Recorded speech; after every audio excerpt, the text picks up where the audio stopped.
November is the month to explore Pearland's dining scene with Pearland Restaurant Weeks. From Boiling Dragon's famous dragon seafood fried rice to your new favorite chicken fried chicken at Magnolia Cajun Comfort, there's a Pearland restaurant to satisfy every palate. Support small and discover neighborhood gems in Pearland this fall with Pearland Restaurant Weeks running November 1st through the 30th. See the menus at visitpearland.com/restaurant weeks and start planning your weekend today.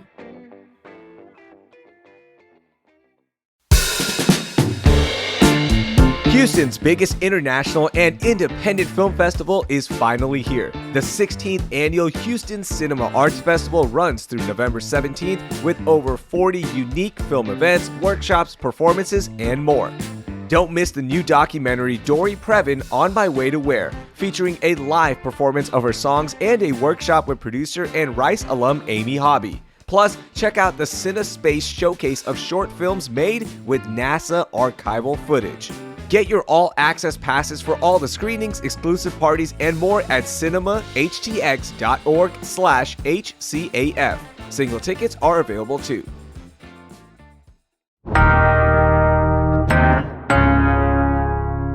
Today on CityCast Houston, the Texas Michelin Guide has officially dropped, and spoiler alert, Houston dominated. We won 6 stars, and a long list of other local restaurants got shout-outs on the Bib Gourmand, aka Michelin stars on a budget. So, where are we eating first, and what does this mean for the city of Houston? Here to answer it all is my friend and Cron.com's food reporter, Erica Cheng. It's Wednesday, November 13th. I'm Raheel Ramzanali, and here's what Houston's talking about. Erica, what's up? Welcome back in. Good morning. Good morning. How are you doing today? I'm doing all right. It's been a busy week for you, and I'm so pumped to talk about the Michelin Guide. But before we jump into it, we got to start every food show when you and I are on together. I got to know, what's the best thing you've eaten this month? Oh my gosh. Okay, so this is a big sleeper hit. I don't know how else to describe it, but on, I think, Long Point in Spring Branch, there is a restaurant, hole in the wall. It's called Crazy Katsu and Udon, and they do Korean style fried meat cutlets, essentially. So like breaded, deep fried. They do like pork, chicken, beef, and they will serve it with like a side of like soup udon or my favorite, curry. Like, oh yeah, it's so good and it's so simple. It's a comfort meal for me, and it's everything you want. There's a lot of texture. It's like crunchy from the fried cutlet. There's like soft potatoes. There's a lot of like a little bit of spice. It's warm. It's carrying me through as I get ready for winter. Oh, man. So you just eat it with the curry, or is there like a sauce that comes with it? And also the meat cut, is it any meat cut, or is it like mystery meat? What are we doing here? I don't ask that many questions, but when I bite into it, I taste chicken, I taste pork, I taste beef. Like it depends on what you want, but I'm dipping it into the curry, and it's like very similar to like Japanese curry, like in a Korean style. It's yellow. I'm like 90% sure it comes from a box. I love it regardless. It doesn't matter to me. It's so comforting, and I like dip it, and then with the extra sauce, you throw like rice or noodles in it, and you just eat it. It's so good. Okay, that sounds like a plan, and I love supporting the local restaurants and mom and pop especially, and it's a hole in the wall. It's not going to be any more because, look, everybody's going to be flocking there. There's a Michelin Guide, and then there's Erica's Guide. Oh my gosh. So get ready. Here comes the big surge in customers. Please don't put me in charge. Look, this week is all about the Michelin Guide. We knew it was coming. November 11th was the big unveiling party. Break it down for us. You were there for the unveiling, and what a moment, not only for the city of Houston, where we dominated, but also for the state of Texas. We killed it. I was getting a little nervous, actually, at the very beginning of the ceremony, because it just seemed like Dallas and, a couple San Antonio spots are really taking home a lot of awards, right? They had best bartender was from Dallas, and then we got like a service award in San Antonio, and the best young chef was from Austin. So I was getting really nervous, and I was like, oh no, they can't snub Houston like this. But then the rest of the night was just boom, boom, boom, boom, Houston. It was insane work. I shut up real quick because I was like, okay, never mind. I shouldn't have been worried at all. Like, I don't know why I was worried. But it was amazing. I think the official numbers are there are 15 Michelin-starred restaurants, which is an insane amount. 6 of those are from Houston, so like almost half are from Houston. And then you just have an insane number of Bib Gourmands. It is a ton, and I am so excited to get into it with y'all. It was a crazy night on Monday, and just so very exciting. Was it surprising to you, Raheel, that Houston just like swept everything? Yeah, I knew it was going to be a dominating night just because we know how great the food scene is here. You've got just high levels of cuisine from French cuisine to barbecue.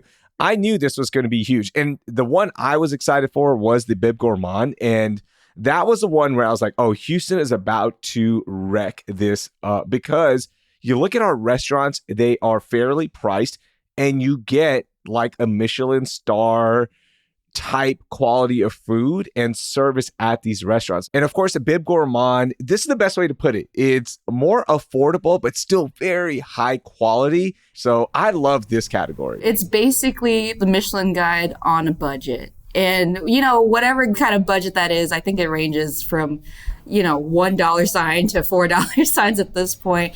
I think it really is value for quality. I knew we were going to dominate those, and we're going to spend some time on those. But let's talk about the 6 restaurants that were given a 1 star out of the 15 in Texas. Run through this list for me quickly and just let the listeners know if they don't know already. Let's start off. This was kind of a sleeper hit, right? I was definitely surprised about this because it's in spring of all places. But Chef Will Buckman of Corkscrew Barbecue took home a star. And then, it kind of comes more into the loop, into Houston. We got Luis Roger of BCN Taste and Tradition in Houston, Felipe Botero, and we also have chefs at Le Jardinier in Houston winning. Felipe Riccio of March Restaurant in Houston. He also does Rosie Cannonball, which got a Bib Gourmand, so very excited for him. Musafir, and of course, Tatimo, which has been like on the short list for Michelin for so long. I mean, it's been like one of Houston's top 100 restaurants for the past 2 years. Chef Emmanuel Chavez is like actually killing it. I'm so excited for him. That was on the short list of restaurants that we were all thinking like, okay, it's going to win an award. Now, of those 6 that you mentioned, I love that there's a range, right? Like you can go and enjoy barbecue at Corkscrew Barbecue, even though barbecue is now more expensive, but it is more laid back. You can just roll up and enjoy it. Of those 6, what's the restaurant that we need to try first? Oh my God. Okay, first of all, I just want everybody to know you're not getting it. You if you are so lucky to get a reservation, oh my goodness, you've hit the lottery. Because there are a lot of these that I haven't been to. Like I haven't been a food reporter for very long, but I have been waiting to try these restaurants, and I just haven't had the chance. So I'm like getting on that list immediately. But I think Tatimo is really amazing, stunning. I think that's something that people should really try, along with March Restaurant. I am so excited to be eating there after the Michelin hype as well. But I think they're so unique in what they do. March does like a rotating menu. It's inspired by almost everything. They have like Mediterranean elements and like from all over the Mediterranean. So we're talking like Turkey. We're not just talking Italian food. We're talking Turkey. We're talking parts that like, kind of touch the Middle East. And Tatimo, their key ingredient is nixtamal, which is the corn that has been treated with, lime and some other stuff before it's being ground to make flour for tortillas.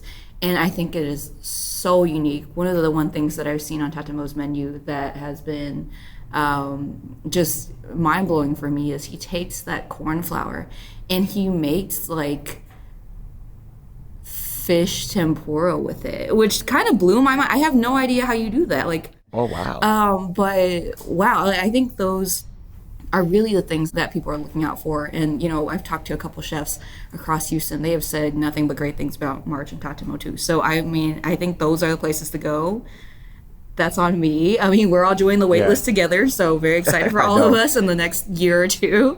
That's going to be the thing is now, when can Houstonians get in on some of these restaurants, right? If you haven't already, the wait is about to get really, really long. And good luck trying to get a reservation. You better know somebody. I guess that's how it works in New York, right? Like they have services that you can book restaurants through and pay a premium and whatnot. But when you were at the ceremony, was there a restaurant that didn't make the cut that y'all were surprised about? You're going to get me in so much trouble. There were so many restaurants, I think, that were deserving that didn't make the cut. And it really just, it blew my mind a little bit, right? And I think one of the things that I have to reckon in my mind is this was entirely for Texas, right? Like, I think Austin, Dallas, San Antonio, Fort Worth, I think they all deserve the recognition. People there work so hard, and, you know, they work just as hard as Houston. But if this was a singular Houston guide, oh my gosh, they've left out, I think, some stellars. One thing that we didn't see at the ceremony was representation from Katami or Katarobata, which have been like one of the most quintessential Japanese sushi restaurants in Houston. We also didn't see anything from Chef Hugo Ortega, which I thought was insane. You know, he's behind Soshi, Backstreet Cafe, all these like insanely popular restaurants, and is kind of known for doing a lot of like Mexican influence on his food. Delicious stuff. I have no clue why he wasn't there, right? Yeah, none of his restaurants made it, right? Even in the Bib Gourmand? Yeah, not even in the Bib Gourmand. And like there are some local restaurants that should have been on the Bib, in my opinion, should have been on the Bib Gourmand. I think Aga's should have been on there, right? Yeah. I think Amrina was one of those ones that also should have been on like some sort of list. And I was really surprised to see that Blue Dorn didn't make any kind of like designation. It's just a recommended. I think that was very shocking, surprising to a lot of people on the food team. I'll step in. You might hate me for this one. Blue Dorn service is second to none. It's absolutely amazing. It's a great experience. I went there for one of our anniversary meals, and I was like, it was good. It didn't blow me away like I expected to, right? And it's also partially because of my brother. He's a huge foodie. He loves going out. And he's like, you got to go here. It's the best thing ever. Man, you're going to love it. And the expectations are so high. And I just left like, okay, it was a really good, fine dining experience, but I probably won't be back. So that one didn't shock me as much that it didn't make the list. Maybe it's the expectation. I know Chef Aaron Blue Dorn has had Michelin stars in the past in New York, and I think there was a lot of build up to that, right? That makes sense. But one of the things that I thought was a little egregious was... I'm going to get in so much trouble. No, I'm not. It's going to be okay. But no, it's fine. It's fine. It's all out of respect, right? I know the chefs are going to like this, some restaurant. And like, again, we are not talking down on any of these places. We're talking about the best of the best, right? So yes, I hate talking bad about restaurants, okay? So don't take it like that, because I know some people get really sensitive about this. It was a great experience. For me personally, I probably won't be back. What's your hot take here? Okay, one of my hot takes is I was shocked that there weren't more Black-owned restaurants on this list, which is crazy to me because, you know, in the past few years, we've seen the surgence of restaurants like Chop and Block. They're bringing like West African cuisine. They weren't even on the Bib Gourmand list, which I thought was insane work. And even in the barbecue category, we have a lot of historic Black-owned barbecue places. I'm thinking Burns and Acres Homes. I'm thinking like Gatlin's and Garden Oaks, and they just weren't there, which I thought was very, very interesting. I think, too, that I was talking to somebody about this. I think that when Michelin came here, their initial announcement had really highlighted things like Tex-Mex, barbecue, and like Gulf seafood. And that, to me, sure, like I think that's representative of Texas as a whole, right? But that doesn't necessarily represent Houston. Houston is like way too diverse to be represented by those three categories alone. Right? I think that's what it is. We have such a huge and thriving West African restaurant scene. We have a lot of Black-owned restaurants. We have a lot of Asian restaurants. We have a ton of Chinese restaurants. There was only one Chinese restaurant on that list. And it was just like, oh, I don't know how to feel about that. I'm glad there's representation, but I think there could always be more across the board. For sure. And Lucille's, Chris Williams, like that is one of the marquee places here in the city of Houston. And that's why when the Michelin Guide announced they were going to come here, I was like, okay, cool. Like the 1-star, 2-star potentially in the future for the city of Houston. It's great for fine dining and people making a trip here for the Michelin Guide. But our food scene, I think, is more of the Bib Gourmand. And that's the locally owned, the mom and pop businesses, culturally rich restaurants. It's your parents or your mom is cooking for you. That's what it feels like. Those are the types of restaurants make us what we are when it comes to our food scene. And that's why I was more excited about that list. And there are a lot, Erica, on this list. And I'm glad you brought it up. Not much representation from Black-owned restaurants and other diverse cultures as well, which was sad to see. Yeah, and I think, when it comes to Michelin, I think everybody watching this guide reveal wants it to be like a Cinderella story, right? They want some unknown mom and pop restaurant that's just been like, boom, picked up and just getting massive, massive exposure and recognition for what they do. And I think that to some degree, these barbecue joints got that, right? Which I am so happy for. I think Rosemeyer Barbecue also got recognition as well as Corkscrew. But I don't know, there just needs to be a little more. I would love for Michelin to feature a place like Crazy Katsu or Aga's or anywhere along like Hillcroft, Bissonnette, and all these places. And even I would love to see recognition and representation for like Jamaican food in Houston. We have like surprisingly a ton of Caribbean food in Houston, and that wasn't shown there. But I get that it's kind of a short list. There are things to take into consideration that I probably haven't thought of, and that's totally okay. This is going to be here for a while. There's going to be like new winners every year. I think that's the most exciting thing about this, is that it's a long-term thing.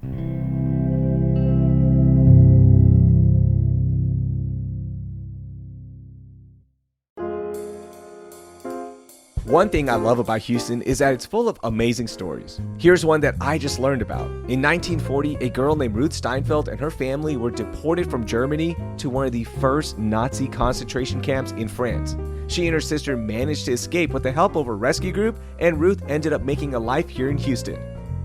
Now her portrait is part of a new exhibit called Facing Survival by David Casson. The exhibit memorializes over 24 survivors at Holocaust Museum Houston, and they really make you think about the resiliency of the human spirit. Facing Survival is on view now through January 5th at Holocaust Museum Houston, and the museum is free on Thursdays from 2 to 5 p.m., and kids 18 and under and college students are always free at Holocaust Museum Houston. Learn more at hmh.org/Facing Survival.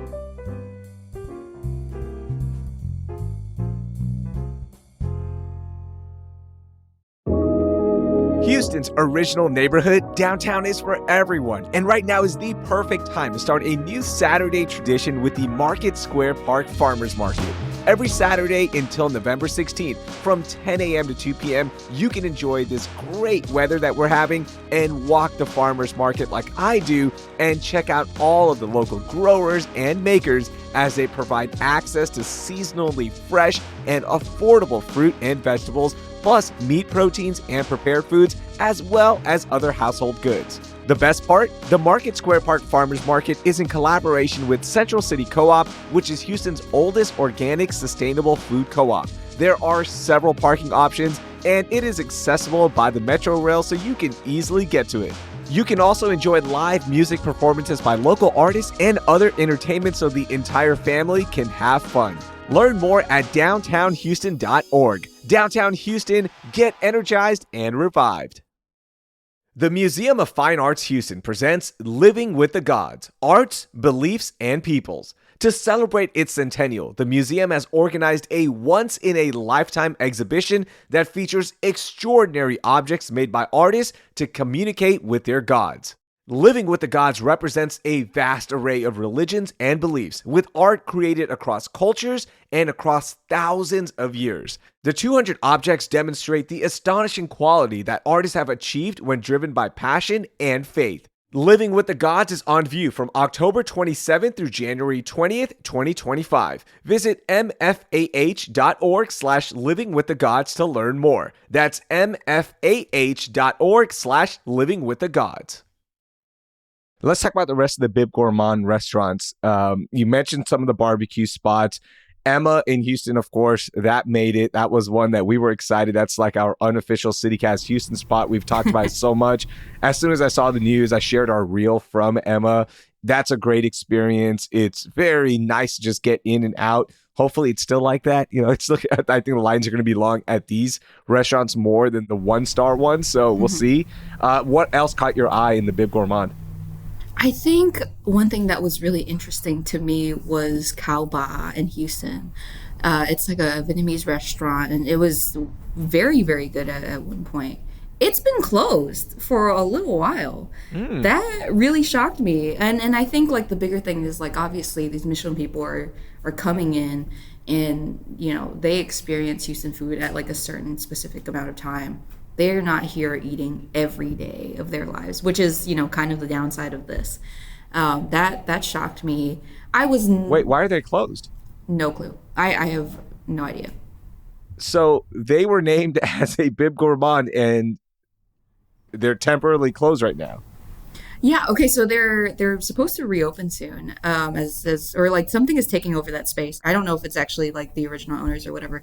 I mean, that's something that's kind of been circulating around the food news. And if you scroll through, foodie threads and Twitter, a lot more people are noticing, and it's something to ask about. I think in her review of the Michelin Picks, Houston Chronicle's food critic Allison Cook pointed it out and said that, this is really what happens when this internationally known thing parachutes in and doesn't live here.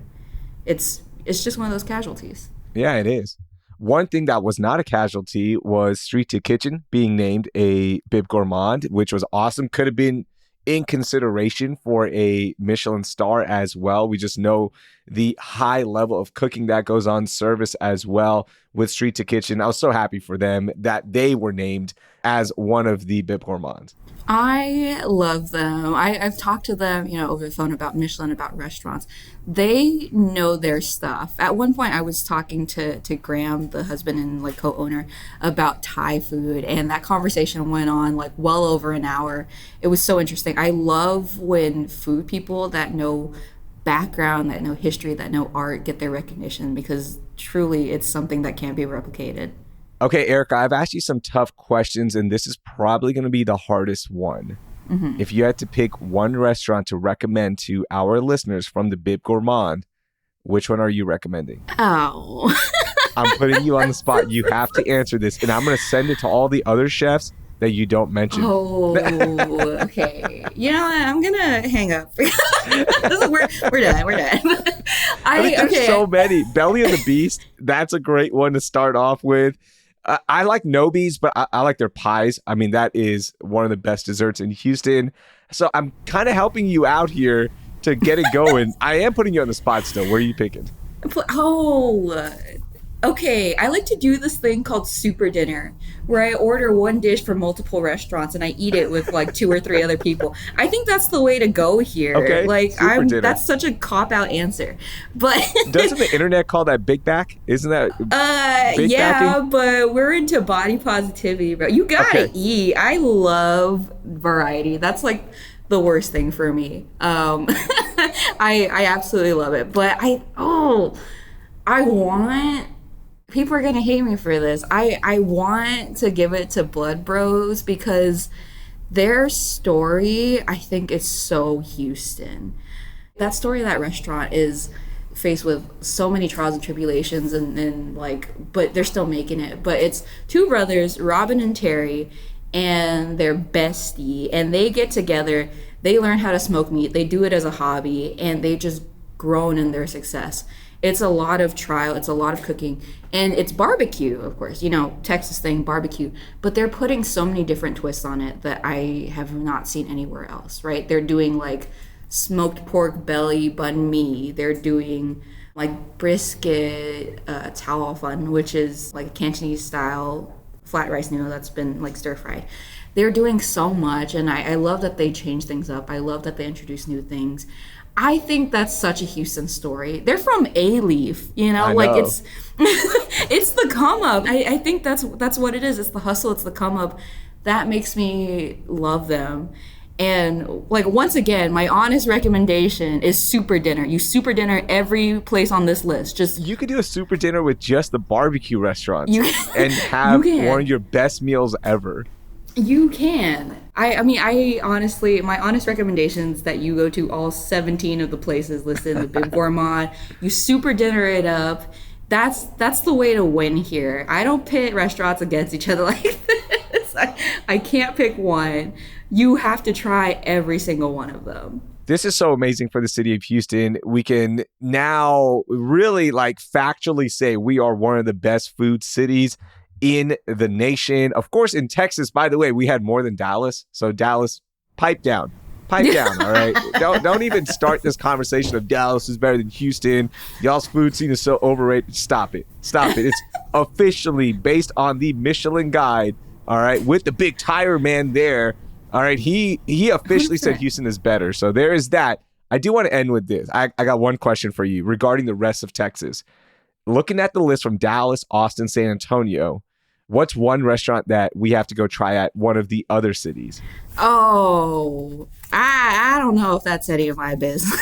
This is a whole cop out kind of podcast today. I'm so sorry.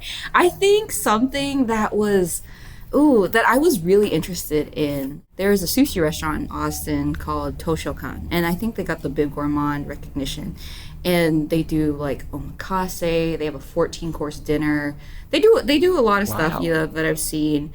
I think everybody loves an omakase right now, but that's one of the restaurants I was the most interested in because I was speaking to the owner CK Chin and the chef Sain Wong, and when I was talking to them, I couldn't help but to root for them. I'd ask them, I was like, so what does it mean for you guys to be here? What does it mean for representation? What does it mean for everything as a whole? And they kind of said, as restaurateurs, you don't really get a lot of feedback, and having this validation is so, it means the world. And I think, one thing that CK said, he was like, it's like becoming an actor and going to the Oscars, which is... Yeah, like getting that type of an award is game changing, right? It validates everything. Even though you see it every day, you're doing it every day, the lines are long, business is good. To get that award, it feels great. It does. I mean, it must. I was so excited to be. This is really funny. But when I was there, I was running around. I was getting quotes. I was working basically the entire ceremony, and I was also screaming, hooting, hollering for every Houston restaurant that was winning, and every as a whole, just Texas. And it got to the point where I was talking to the chef Felipe at March, later in the night, and he goes, "I heard you." He was like, "I heard you. I heard you yelling and cheering." That's awesome. That's what it is, though. We're on the come up. Texas often gets underestimated, and there's so many stereotypes about Texas. And just to see that, as a whole, we are so worthy, I think is amazing. It really is amazing. Congratulations to all of the winners. It's a huge, huge accomplishment to be named as a Michelin-rated restaurant. The Bib Gourmand, there's other categories as well. And this is just great for the city of Houston, and can't wait to see what happens next year, right? Because now the challenge of keeping that star for these 6 restaurants starts. And for the Bib Gourmands, you can now make a case for hey, we should be a star as well. So all that gets going, and every year they're going to update this list. So that is such a cool thing for the city and for Texas as well.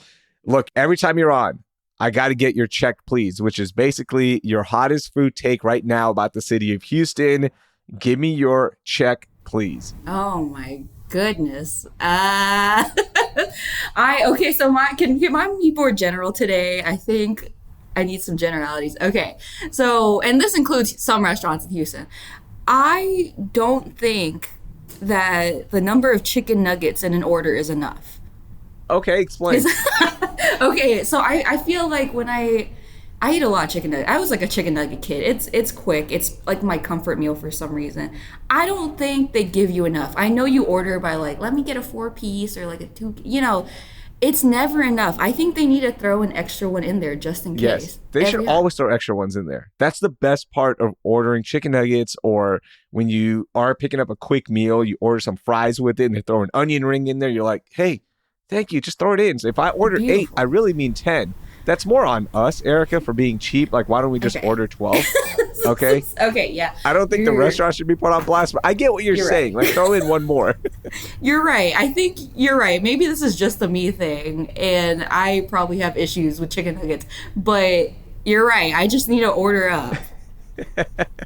Erica, thank you so much. What a huge week for the city of Houston with this great accomplishment with the Michelin Guide, and can't wait to see what happens with these restaurants in terms of business and the lines and us appreciating all these restaurants a little bit more. Thank you so much for joining us. Of course. You know I love CityCast. It's a great place to be.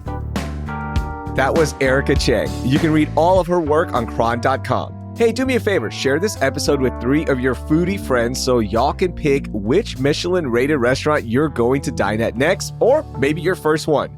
If you enjoyed this episode, make sure you hit subscribe and leave us a rating and review wherever you listen. And for more food recs and Houston happenings, subscribe to our daily newsletter, Hey Houston, with the info in our show notes. Thanks. That will do it for today. I'm Raheel Ramzanali. Thank you for listening, and I hope you learned something new.